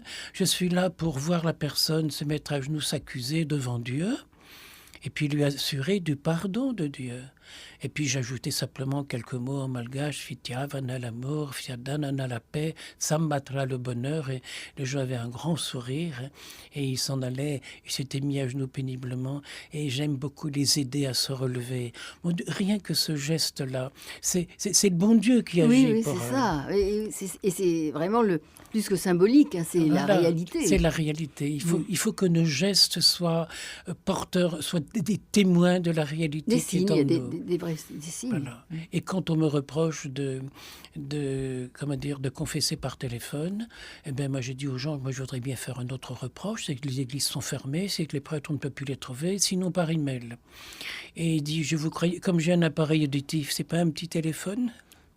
Alors, je n'aurais pas le droit de mettre mon appareil auditif pour confesser. Mais il faut mettre de l'humour et du bon sens dans tout ça. Et on se sent libéré et donc libérant. Et combien de fois je vois, mais l'autre jour par téléphone, il y avait une mamie qui se confessait, etc., qui s'accusait, elle dit, j'ai essayé 10 fois de rencontrer un prêtre, est-ce que vous voulez bien m'écouter? Et puis ensuite, comme péché, elle s'accuse d'avoir un cancer. Alors je la console de ce cancer, et puis je laisse mon cœur parler. Et le soir, je reçois un coup de téléphone d'un monsieur qui me dit, je suis médecin, vous avez accueilli ma mère au téléphone, qu'est-ce que vous lui avez fait? Elle pète le feu ce soir. J'ai dit, écoutez, j'ai fait ce que j'ai pu. J'ai ouvert mon cœur, j'ai voilà, écouté. Voilà. Et pour moi, la guérison ou le pardon, c'est du même ordre. Oui. Jésus le dit, qu'est-ce qui est plus facile? Tes péchés sont pardonnés, ou lève-toi, prends ton grabat et marche. Et je me souviens, il y a quelque temps, je voyais le cercueil de François, ce gars qui pendant 27 ans chez nous n'avait pas décelé, qui ne venait voir de toutes les couleurs et qui s'était pendu. Eh bien, quand je l'ai vu dans son cercueil, ce visage était apaisé. Et la semaine suivante, je voyais un autre cercueil de monsieur très bien, de la bonne société, qui était laid dans son cercueil, parce qu'il n'avait jamais pardonné depuis son enfance le mal dont il accusait ou que lui aurait fait son père. Il est resté dans la rancœur toute sa vie et son visage portait l'empreinte de sa rancœur après sa mort. C'est pas un jugement, j'ai prié pour lui, j'ai caressé son visage, mais il n'avait pas accepté. Et il n'y a que quand on accepte le mal qu'on peut le dépasser, qu'on peut courir beaucoup plus vite. Il ne va pas nous rattraper, celui-là, quand on lui pardonne. Merci Père André-Marie, oui. Par ailleurs, il arrive qu'un véritable esprit de pauvreté permette de prendre conscience de la misère du monde au point d'en être angoissé. Mais il permet aussi de découvrir que cette angoisse nous délivre de la nôtre. La pire des pauvretés, dit un proverbe arabe tiré du Coran, est de passer son temps à amasser de l'argent. Ne t'aliène pas le pauvre, dit ce proverbe. Un jour, le destin peut l'élever et toi t'abaisser. Oui, c'est une espèce de justice intrinsèque à la vie. Ouvrons grand nos yeux, disait l'abbé Pierre. Comme elle est détestable, cette étroitesse du regard que nous portons sur les problèmes quand ils ne sont pas les nôtres. Mais dès qu'on a eu tel ou tel souci, tel ou tel problème, par exemple dans sa famille, je vois l'autre jour une dame m'a profondément reproché d'avoir accueilli des divorcés. Et je lui ai répondu, madame, vous connaissez mon adresse? Ah oui, bien sûr. Le jour où l'un de vos enfants aura ce problème-là, vous saurez quelle adresse leur donner pour que je puisse les consoler. Il faut remettre les gens devant eux-mêmes, mais il ne faut pas le dire avec agressivité, surtout pas avec mépris, avec douceur et avec compassion. Et là, elle a fermé son caquet. Quand dans le monde, des hommes meurent encore de faim, quand en France, des hommes meurent encore de froid, je crie, dit l'abbé Pierre, à nos gouvernants, vous êtes coupables de non-assistance à personne en danger. Et nous, l'opinion publique, nous en sommes complices. L'injustice, ce n'est pas l'inégalité, c'est le non-partage. Dans l'esprit de pauvreté dont parle Jésus dans l'Évangile, cet esprit va beaucoup plus loin. C'est mon petit amour qui est immergé dans le grand amour divin. Un contrat est nécessaire parce qu'il n'y a que deux solutions. On aime ou on n'aime pas. Jésus disait, celui qui n'est pas avec moi est contre moi. Malheureusement, ceux qui ne connaissent pas Jésus pensent que quand on est avec Jésus, on est contre eux, mais pas du tout. On les porte avec nous. Et s'ils sont contre Jésus, ils ont leurs raisons, et quelquefois des raisons humainement valables. Mais il n'y a pas eu le pardon qui aurait pu inverser la tendance. Mais en fait, c'est un problème humain, ça ne vient pas de... La pauvreté, dans le sens évangélique, est une condition nécessaire pour être un homme. C'est refuser d'être heureux sans les autres. L'esprit de pauvreté dont parle Jésus est la pauvreté du cœur. Il y a une équivoque à assimiler pauvreté et misère, car dans ce cas, on éteint la lumière qui nous a été apportée par l'esprit des béatitudes. Il ne faut pas oublier que dans l'Évangile, devant le mot pauvre, il y a le mot heureux. Bienheureux les pauvres. Alors qu'il y a des tas de gens qui croient tout posséder et qui sont mal heureux. Alors que Jésus propose d'être bien. Cela semble pour beaucoup à notre époque être une provocation que de mettre heureux devant le mot pauvre. Quotidiennement, les médias, les publicités, la presse nous feraient croire que le mot heureux et le mot bonheur sont synonymes de possession, de plaisir, de richesse, de jeunesse et de jouissance. Je dis souvent, lorsque j'ai affaire à des jeunes, je leur parle de leurs rêves, un gros compte en banque, un gros carnet de chèques, une grosse bagnole, une grosse villa, une grosse bonne femme et une grosse pierre tombale. On peut s'arrêter en route. Et c'est ce que je fais très souvent lorsque je fais des conférences. Je le faisais récemment à Compiègne devant 150 enseignants. Je tourne un bol et j'explique aux gens que j'ai 40 ans de métier, que je peux le faire devenir beaucoup plus beau, beaucoup plus gros. Ah oui. Et puis je l'agrandis beaucoup plus beau, beaucoup plus gros, beaucoup plus beau, beaucoup plus gros. Et bien sûr, il finit par s'effondrer. Alors cette magnifique pièce qui avait pris une ampleur extraordinaire, voilà, tout s'écroule dans la foule, j'entends... Ben, je dis, vous savez comment ça s'appelle ? Ah, vous ne savez pas, mais vous le saurez bientôt. Ça s'appelle la mondialisation. Ben oui, c'est l'image de ce qu'on vit, quoi. L'effondrement général. Et puis, après un moment de silence, je les regarde dans les yeux, paisiblement, et je leur dis, voilà, vous, enseignants, comment allez-vous, par votre enseignement, préparer vos élèves à vivre cela dans quelques années ? Il faut leur apprendre, à travers l'histoire, qu'aucune civilisation qui a voulu grandir, ne s'est pas écroulée. Toutes, oui. Oui. Et toutes les grandes industries à l'heure actuelle, quand deux industries automobiles s'unissent, c'est pour ne pas s'écrouler ou pour s'écrouler un peu plus tard. Mais c'est pas possible de grandir parce qu'on s'affaiblit considérablement. On devient plus fragile, on se fragilise. Et puis c'est la grenouille qui veut se faire aussi grosse que le bœuf, quoi. Oui. Voilà. Quand on voit à l'heure actuelle, quand on s'approche de l'île, on voit 20, 30, 40, 50 camions qui se suivent les uns aux autres. Et je me disais l'autre jour, mais pourquoi ne pas produire local ? Pourquoi vouloir les produire au loin et ramener ici et redistribuer ? Oui. Alors que dans mon enfance, eh bien, dans un village, les gens vivaient sur le village. Il y avait des petits fermiers qui avaient 2 hectares, mais un grand potager, un jardin, des poules, des lapins, des canards. Et puis la fermière avait tout près de la cuisine son cochon qu'elle élevait avec l'eau de vaisselle. Mais maintenant, si on dînait l'eau de vaisselle avec les produits, la pauvre bête crèverait. Mais là-bas, c'était... Et quand c'était la fête, eh bien, on tuait le cochon, on invitait les amis. C'était pendant la guerre, il y avait les restrictions. Pas chez les pauvres. Quand je vois les plus pauvres à Madagascar qui n'ont qu'une charrette à bœuf, et puis le jour où il y aura l'écroulement général, eux continueront à vivre comme avant avec la charrette à bœuf. C'est ce qu'on dit avec ceux qui sont à Calais. Oui, c'est ça. C'est ça, eux sont habitués. Et ils nous consolent, nous qui avons les larmes aux yeux d'en voir leur misère. Oui. Merci Père André-Marie. Voilà, eh bien, ce soir, en ce jeudi saint, nous méditons aujourd'hui ces paroles. Prenez et mangez-en tous, mais aussi faites cela en mémoire de moi. Mais c'est, nous dit Jésus, voilà, lui fait vivre, nourrit le monde, nourrit notre cœur, nous transforme, et de génération en génération, si on le suit, si on fait cela en mémoire de lui et si on vit de sa vie. Quand il dit « prenez et mangez-en tous », c'est qu'il s'est rendu compte que les autres avaient faim. Puisqu'il dit « tenez, prenez à manger ». L'homme a faim de Dieu. Ben oui, bien sûr. Qu'il sache ou qu'il ne sache pas. Et quand il ne sait pas, c'est comme ça qu'il cherche à grandir, voilà. Et puis à s'effondrer. C'est Babel qui se reproduit. C'est Augustin qui dit « Tu ne me chercheras pas si tu ne m'avais pas déjà trouvé ». Oui. Et il a cherché longtemps, cet Augustin. Je comprends, oui. On va écouter tout de suite Jean Ferrat, encore. Voilà, que serais-je sans toi ? Oui, s'il n'y avait pas eu un jeudi saint, s'il n'y avait pas un vendredi saint, que serait l'humanité si elle ne se savait pas pardonner ?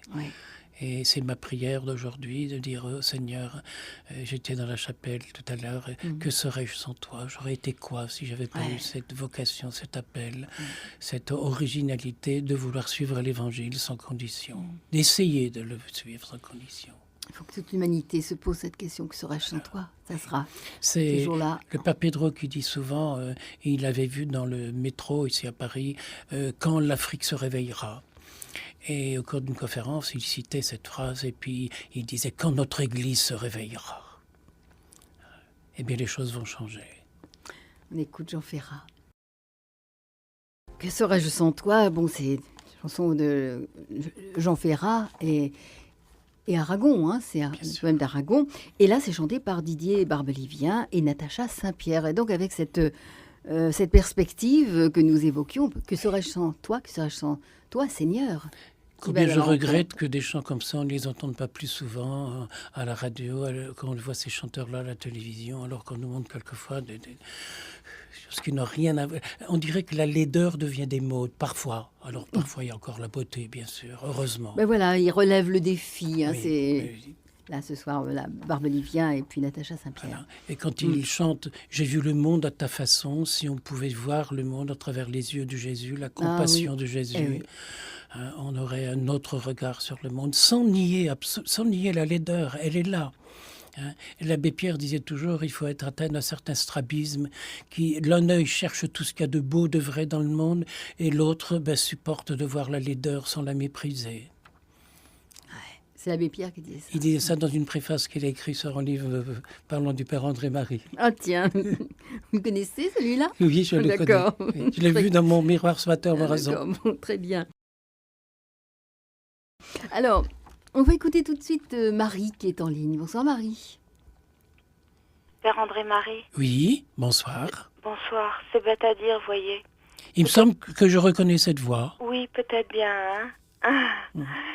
C'est bête à dire, mais peut-être que je me juge, voyez. Mais pour moi, je suis une pauvre fille. D'autant plus pauvre que, selon moi, ce n'est pas de la pauvreté évangélique. Alors peut-être que je me trompe parce que je suis malade psychique. Mais j'ai bien des péchés, vous savez. Alors moi je vais répondre, moi je suis un pauvre moine et puis j'ai bien des péchés. Le pape d'ailleurs demande qu'on prie pour lui parce que c'est un pécheur. Oui. Les riches de l'évangile, c'est ceux qui ne reconnaissent pas leur faiblesse, leur fragilité. Oui. Et je n'ai pas souvent parlé à Radio Notre-Dame, mais j'ai participé à la fondation d'un monastère à Croix-Rouge où la plupart ont des problèmes mentaux ou des problèmes psychologiques. C'est pour les hommes, non? Mais non, mais là, une âme est toujours grande, est toujours belle aux yeux de Dieu. Moi j'ai peur des intellectuels. Jésus a dit « Je te remercie, Père, de ce que tu as caché cela aux sages et aux savants et que tu l'as révélé aux petits. » Alors on va essayer d'être des petits au grand cœur. Mais j'allais dire quelque chose qui n'est peut-être pas du tout opportun, voyez, mais qu'on ne me dise pas que je suis belle ou que je suis sur la bonne voie parce que ça me donnerait encore de l'orgueil. Et tout ce que je demande, c'est que le Seigneur me trouve disponible pour lui quand il viendra me chercher, voyez. Il te cherche en permanence. Hein. Eh bien, voyez, pardonnez-moi de vous couper, de vous interrompre, mais je redécouvre de temps en temps, parce que c'est pas toujours présent dans ma vie, que Jésus, je pense, est content quand je lui parle de tout ce que je vis, voyez, sans distinction.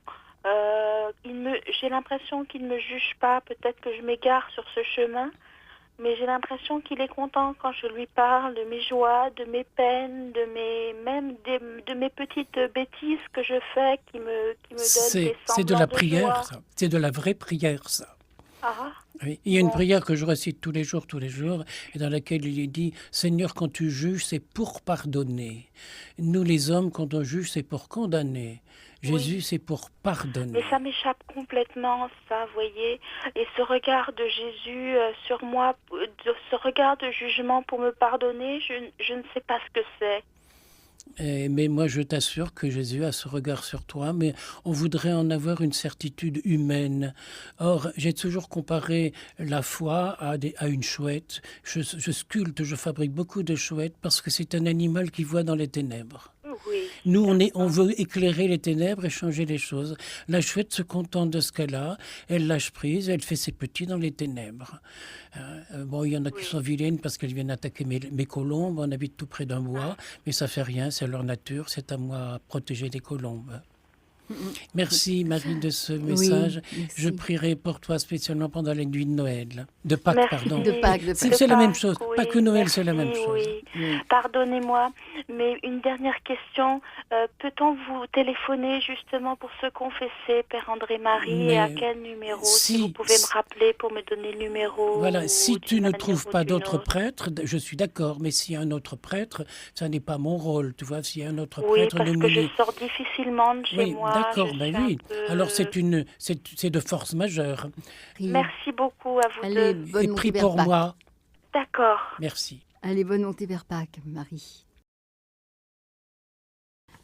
Voilà, on écoute, c'est Nicole maintenant qui est en ligne. Bonsoir Nicole. Oui, bonsoir Chantal, bonsoir Père André-Marie. Bonsoir Nicole. Bonsoir. Bah, écoutez, moi j'ai passé 4 jours merveilleux. J'ai fait une retraite chez vous en août 2013 Oui. et oui. avec mon fils. Ah non, 2012, excusez-moi. En août 2012, avec mon fils, j'ai passé les 4 jours pratiquement les plus merveilleux de ma vie. Vous m'avez accueilli avec tellement de gentillesse, de simplicité et d'amour et de générosité que vraiment, je n'oublierai jamais. Et nous avons été très très touchés, mon fils et moi, et tellement bien reçus que vraiment, j'aurais voulu que ça se prolonge, tellement c'était beau et agréable. Voilà. Et donc j'ai parlé de vous à tous mes amis parce qu'à chaque fois que vous passez à l'antenne sur Notre-Dame, vous me touchez à un point. Je veux dire, je suis éblouie par vos paroles parce que vraiment c'est de très haut niveau. Et dans la spiritualité, dans la gentillesse et dans votre humilité et dans tout. Et voilà, ça me touche énormément. Donc tous mes amis vous ont écouté, mais mon entourage, j'ai parlé de vous à tout le monde, et tout le monde est dans la même position que moi. Ça fait que tout le monde, mes amis le disent aux autres, et voilà. Donc on est beaucoup à vous écouter, voilà. Et j'ai des amis qui sont venus aussi en retraite chez vous, qui ont été reçus comme moi. Donc vous voyez, tout le monde veut venir. Il y a beaucoup de gens qui veulent venir.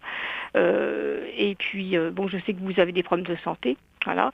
Et je veux dire autrement aussi, grâce à vous, vous avez participé à ma conversion, puisque grâce à vous, je me suis fait baptiser l'année dernière, en avril dernier, au mois d'avril de l'année dernière. Et mon fils, ça va être ce samedi-là, lui se fait baptiser. Donc vous avez participé bien largement à Dieu, quel bonheur. Dis, quand vous êtes venu chez moi à Croix-Rousse, est-ce qu'on n'avait pas fait de la polychromie, peint des objets ensemble? Je vous ai vu un jour fabriquer votre poterie. On a eu le droit, on a eu cette grâce d'assister un jour à votre fabrication de poterie. Oui, ça c'est mon quotidien. Voilà. Et puis bien sûr, on a eu de la messe aussi dans votre chapelle. Enfin, c'était magnifique. En tout cas, je prierai pour votre fils pendant la veillée de Pascal. Il s'appelle Benjamin. Benjamin, voilà. Eh ben, vous nous faites, vous témoignez des beaux fruits de ces rencontres, puisque vous êtes fait baptiser, votre fils aussi. Merci et tout ce que vous dites, c'est beau, mais c'est tellement vrai. Et si vous voulez, c'est simple et c'est très très beau. Voilà, c'est banal ce que je dis, mais c'est... Ah non, c'est pas banal du tout, non, franchement. C'est pas banal du tout. En tout cas, merci pour ce beau témoignage, Nicole. Merci bien. Écoutez, je vous remercie beaucoup et surtout ne changez rien. Et à bientôt. Vous êtes magnifique. Merci beaucoup. Merci Chantal. Merci. Bonsoir Nicole. Bonsoir. Bonsoir à vous.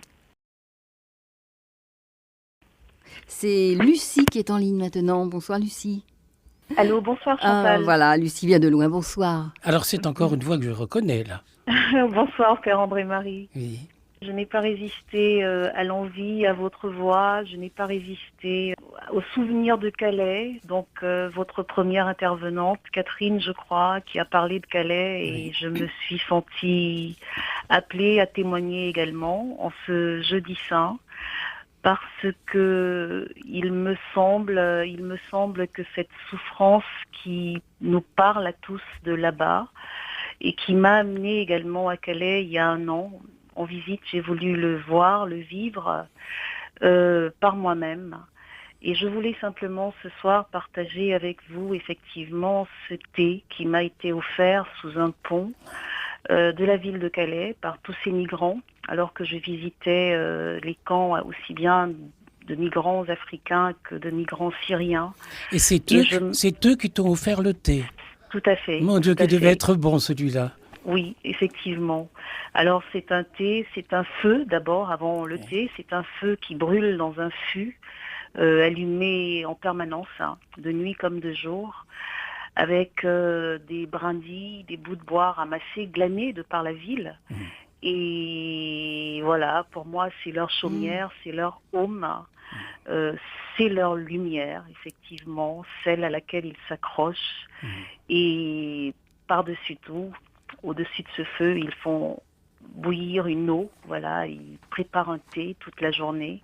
Ils sont accroupis autour et à nous donc qui passons, ils nous offrent le thé. Ça a été le cas ce matin-là. C'est le jeudi saint. Prenez et buvez-en tous. Oui, voilà. Et c'est véritablement cette image qu'il me semblait important de partager ce soir et de vous la donner. Voilà. Merci. Alors j'ai écrit un petit papier précisément sur cette rencontre qui témoigne également de ce nouveau monde qui est en marche au travers de tous les voyageurs du monde. Je pense à ces peintres, je pense à ces artistes qui ont parcouru le monde et qui ont créé de la beauté. Et je pense qu'au travers de la souffrance de ces migrants de Calais également, peut-être que naîtra quelque chose un jour. Voilà, c'est simplement ce que je voulais vous dire ce soir. Certainement. Merci Lucie. Je dois dire pour les auditeurs que tu as du sang africain, pur sang. C'est également pour cela que je me suis sentie appelée vers Calais. Merci de ces témoignages parce que c'est l'occasion justement de les mettre un peu plus dans la lumière de l'actualité. Lucie, Chantal, Lucie connaît par cœur toutes nos émissions, depuis la première dont elle connaît le titre, la deuxième, la troisième. Oui, elles me font un fil, Père André-Marie. Oui. Elles me font un fil, elles le sont depuis plusieurs années et j'espère qu'elles le resteront longtemps encore pour nous tous qui vous écoutons. Merci beaucoup, je vous embrasse, Père André-Marie. Je vais rajouter quelque chose sur Lucie. Elle rêve de faire une espèce de musée avec des masques africains pour faire découvrir aux gens de race qu'ils avaient une culture avant l'esclavage. Oui. Vous vous rendez compte ? Là, tu sais, je t'en récupère partout des masques maintenant parce que c'est tellement beau cette idée-là d'aller ressusciter les racines d'une culture qui a été salie par la bêtise, par l'intérêt financier, par la mesquinerie. Oui. Voilà. Et quand tu viendras à la maison, je pourrai t'en donner d'autres. Voilà. Merci, Père André-Marie. Je t'embrasse très également fort. Un jour partager cette culture avec ces personnes qui risquent leur vie de par les mers à Calais. À bientôt. À bientôt, Père André-Marie. À bientôt, merci. Chantal. À bientôt. Merci, Lucie. Et bonne montée vers Pâques. Vous aussi. C'est vraiment beau d'entendre tous ces témoignages. C'est la contrepartie de ce monde à l'envers. Qu'est-ce que j'ai fait au bon Dieu pour pouvoir être entouré de gens aussi chouettes, aussi beaux, aussi compatissants, pleins de miséricorde. Quel bonheur. Oui. Merci, Père André-Marie. On va écouter cette fois-ci, c'est Nicole Rieu. Je ne suis qu'une goutte d'eau. Oui. Je suis ce mot qui aurait pu changer le monde il y a quelques mois, quand est sortie l'expression « je suis Charlie ». Mais bien vite on l'a oublié. Je suis la misère du monde, je suis le riche qui n'aime pas les pauvres, je suis Jésus qui demain va mourir sur la croix, je suis Marie, cette maman qui pleure la mort de son fils. Je suis. Je ne suis qu'une goutte d'eau qui avait le moral à zéro. J'ai quitté la route qu'on m'avait creusée. J'avais trop envie d'être écoutée.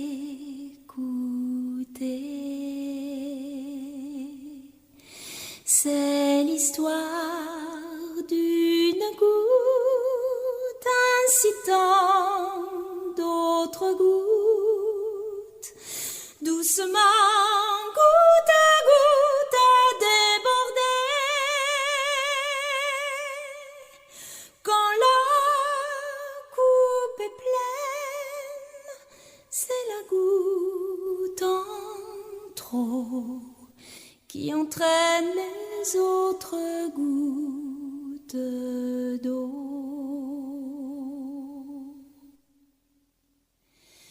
Je ne suis qu'une goutte folle, dégoûtée, noyée dans un ras-le-bol. J'ai pleuré ma vie, inondé la plaine. J'ai défait mon lit en que ça gêne.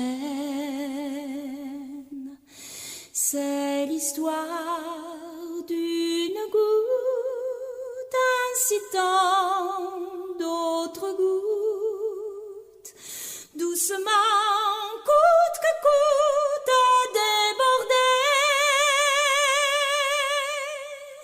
Une goutte, c'est de l'eau en prison. J'ai pas envie d'être une goutte mouton.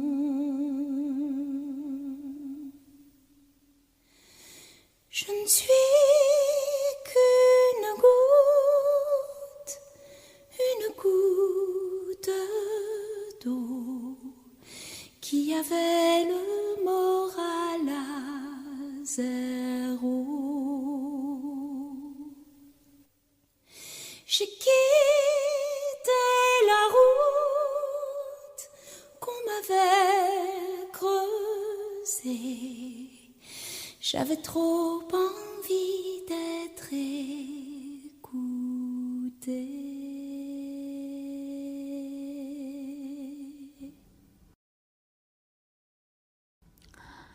Quelle voix pure. Oui. Et puis ces paroles, je ne suis qu'une goutte d'eau désespérée qui incite les autres à déborder. C'est ça la béatitude de la pauvreté. Oui. C'est tout à fait ça, on est au cœur du sujet. Merci Nicole de nous donner des ailes. Oui. À bientôt. Alors, voilà, on va poursuivre un peu parce que le temps passe. La misère, dit le père Pedro, n'est pas une fatalité, elle a ses causes. Elle vient de nous, de notre absurdité, de notre incapacité à penser que le partage devient d'une absolue nécessité.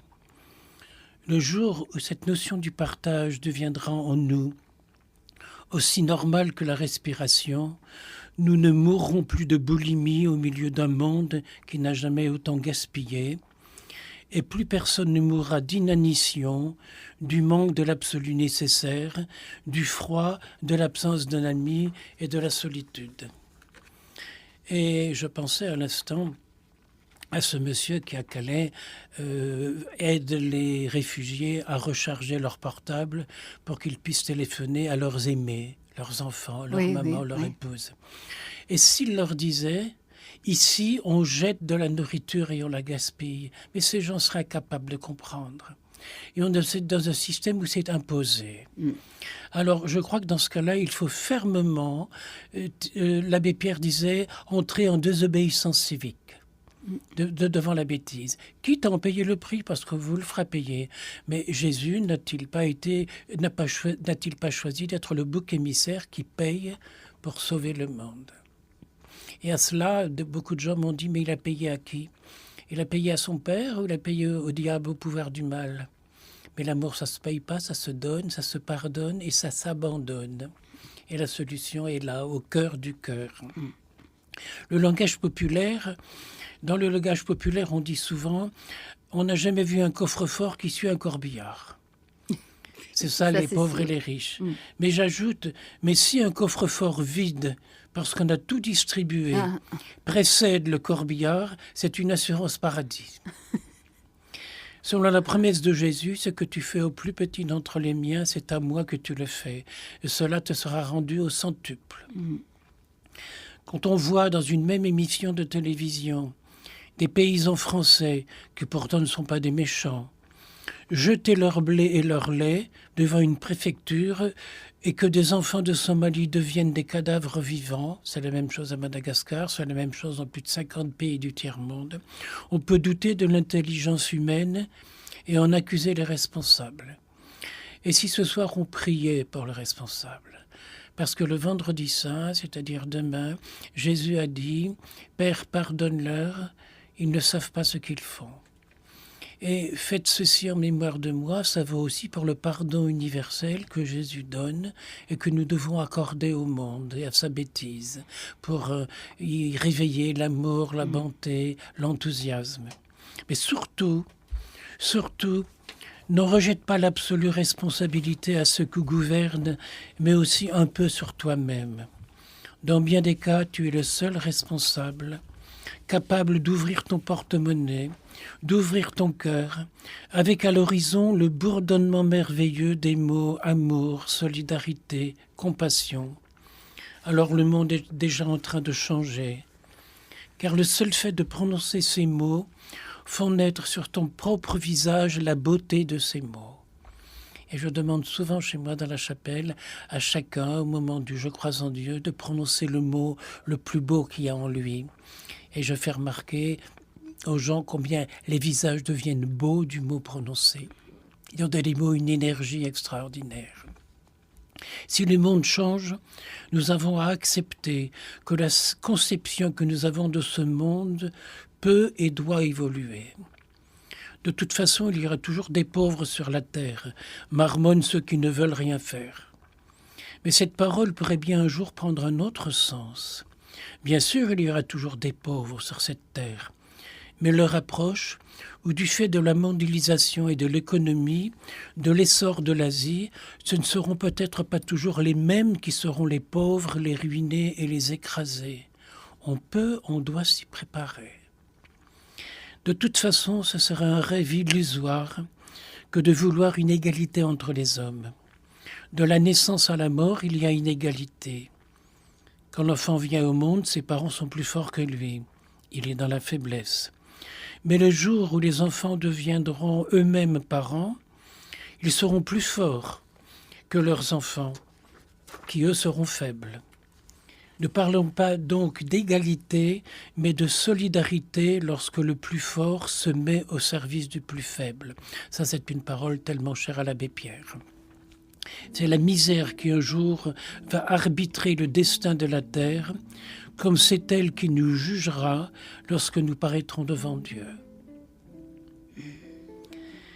Comment peux-tu exiger une église chauffée pour toi l'hiver, pour que tu y sois plus à l'aise et venir prier, alors qu'un pauvre meurt de froid à la porte et tend la main? Et il m'est déjà arrivé, dans des régions où je n'étais pas connu, de me déguiser en pauvre et de tendre la main à la porte d'une église. C'est pas beau, vous savez, les réactions des gens. Eh bien, quelquefois, officiellement, je donne, ou bien je dis aux gens, écoutez, à la sortie de la messe, je vous donnerai quelque chose. Je dis, vous savez, comme il fait froid, c'est pas la peine de rester dehors pendant la messe. Je vous invite à l'intérieur. Et ils étaient 3 clodos, deux hommes et une femme. Et puis quand la messe venait de commencer la messe, j'ai entendu la porte qui s'ouvrait. Ils sont rentrés dans l'église. Et comme ils ont cru être mes invités, ils se sont avancés au premier rang. Mais ça n'a pas plu aux bien-pensants. Vous m'étonnez. Et à la fin de la messe, mais c'est évangélique, ça. À la fin de la messe, je les ai invités à sortir en disant, rassurez-vous, tous nos frères qui sont là ont entendu mon homélie et vous allez bien les recevoir et vous allez être bien reçus. C'était le cas, j'espère. Je l'espère, oui. Voilà, on écoute Johnny Dalton en ce jeudi saint, oui. Gethsémani.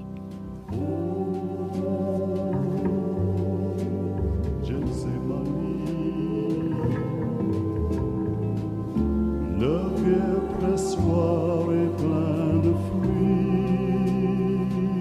Vous n'aurez pas compris la beauté du message que je vous apportais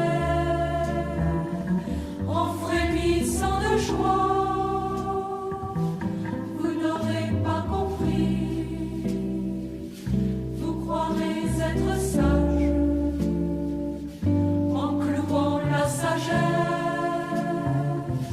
Au gibet de la croix, et vous profanerez toute la paix du monde en faisant retentir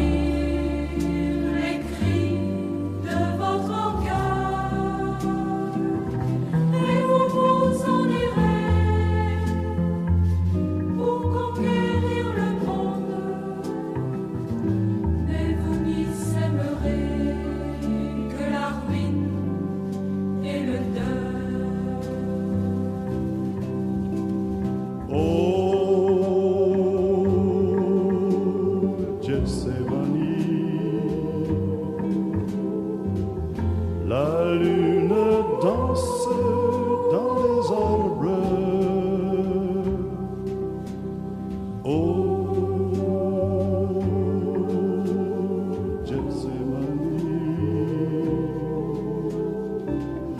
le vieux pressoir est plein de fruits.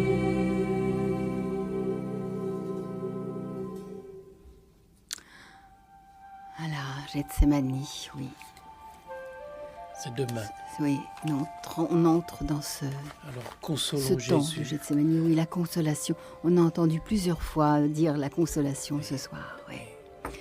C'est ça que Jésus attend de nous, cette consolation. Et c'est vrai que je me sens fort pour consoler les gens, parce que ce n'est pas fort de ma force personnelle, mais de cette présence du consolateur en moi. Et les mots viennent tout seuls pour pouvoir apporter cette consolation, leur donner envie de Jésus.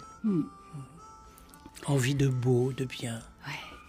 Ce monde d'amour qu'il qu'il veut instituer, qu'il veut nous donner, et que le monde ne comprend pas et refuse. Un grand merci, Père André Marie.